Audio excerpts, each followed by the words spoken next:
What's up, everybody, and welcome to Read the Bible with me. I'm Stan Jr., and today we're looking at 1 Samuel chapter 18. So excited to be reading the Bible with you today. If you're new here, go ahead and click subscribe to this channel and turn on your notification bell. We are reading the entire Bible, one chapter a day, every single day. So you're going to want to know and be notified when I post that new video.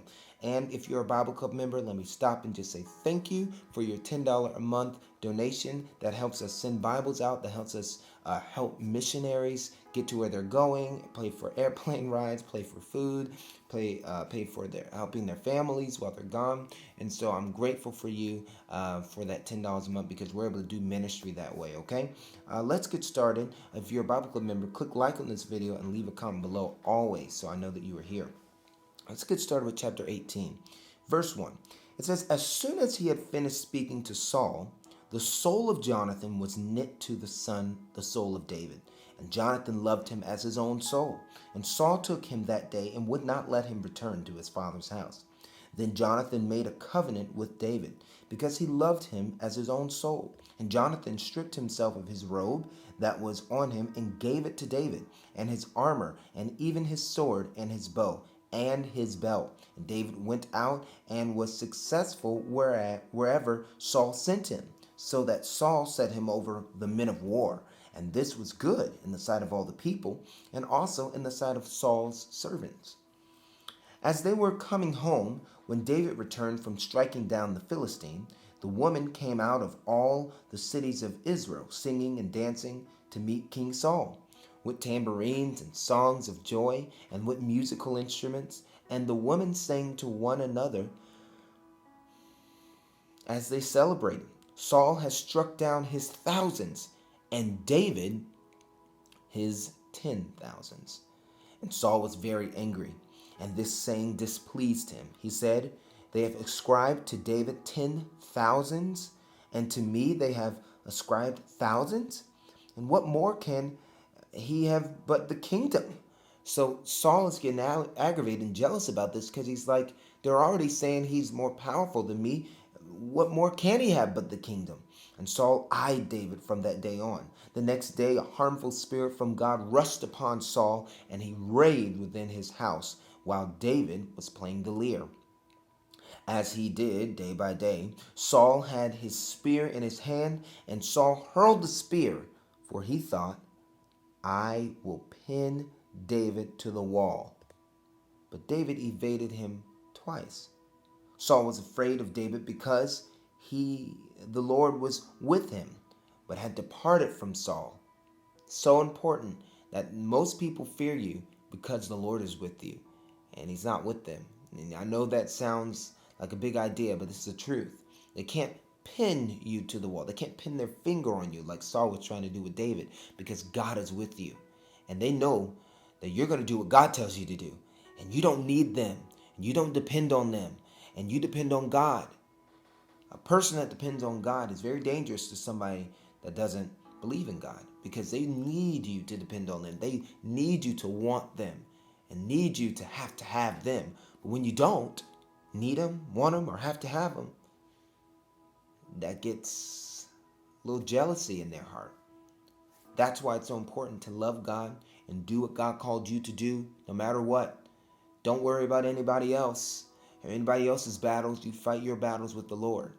Don't get unfocused. And that's what Saul was trying to get David to do, because later on we see he tries to give him his daughter, we're going to read, and to get him off track, like Delilah got Samuel off track, or Samson. How Delilah got Samson off track is how he wants him to get off track.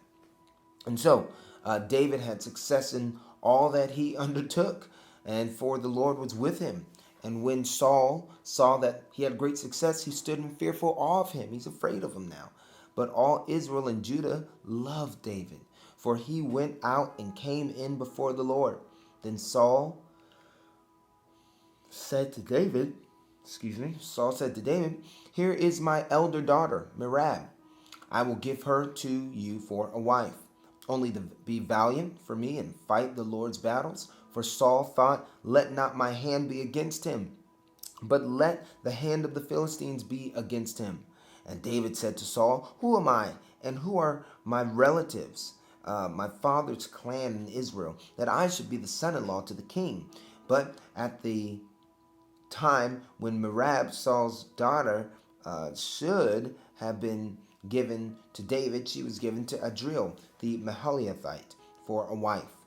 Now Saul's daughter, Michal, loved David, and they told Saul, and the thing pleased him. So Saul said, "Let me give her to him, that she may be a snare for him, and that the hand of the Philistines may be against him." He wanted his daughter to trap him. Therefore Saul said to David a second time, "You shall now be my son-in-law." And Saul commanded his servants, "Speak to David in private and say, Behold, the king has delight in you, and he and all his servants love you. Now, then become the king's son-in-law." And Saul's servants spoke these words in the ears of David. And David said, "Does it seem to you a little thing to become the king's son-in-law, since I am a poor man and I have no reputation?"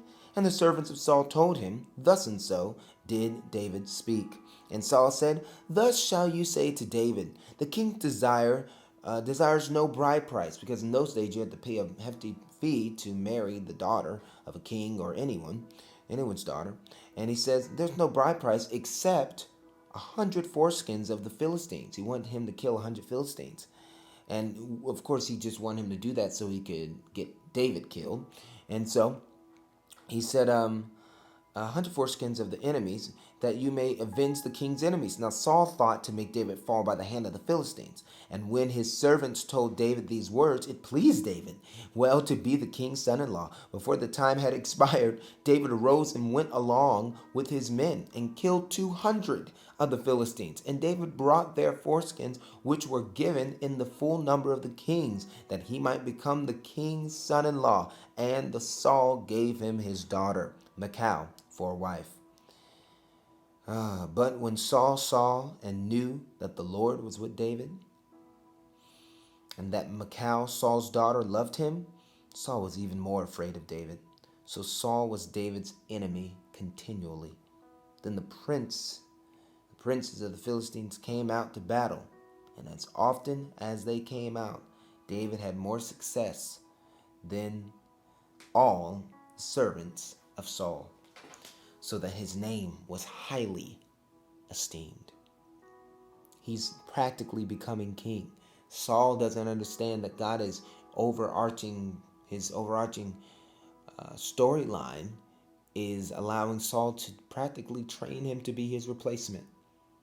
And that's how God is in our lives as well. If we stay focused on what God has told us to do, he will promote us in his timing.